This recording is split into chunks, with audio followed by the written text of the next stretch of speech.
সালামু আলাইকুম রহমতুল্লাহ। এখন পর্যন্ত বাংলাদেশে উৎসবমুখর পরিবেশেই নির্বাচন হচ্ছে। আমরা যা দেখতেছি আমরা জানি না আসলে শেষ পর্যন্ত কি হবে। শেষ ভালো যার সব ভালো তার, সেটা আমরা শুনছি। আর মিডিয়ার ভাইদেরকে আমরা উদারত আহ্বান জানাবো যে আপনারা সত্যটা উন্মোচন করবেন, সত্যটা তুলে ধরবেন। ধন্যবাদ যমুনা টেলিভিশনকে। আমরা কিছু না ঘটনা দেখছি, তারা খুব ভালোভাবেই উপস্থাপন করতেছে।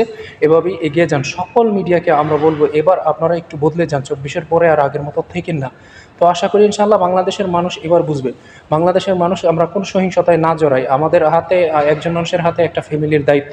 তো আমরা কোনো সহিংসতায় জড়িয়ে আমাদের জীবন বিপন্ন করব না এবার ইনশাআল্লাহ।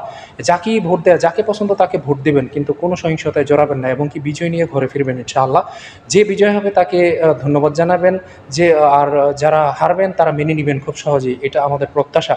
তো এবারের নির্বাচন হবে উৎসবমুখর, আমরা সেই প্রত্যাশাই রাখতে চাই এবং কি সেনাবাহিনী পুলিশদেরকে আমরা বলতে চাই যে আপনারাও নীরবতা পালন না করে নিরপেক্ষতা পালন করুন।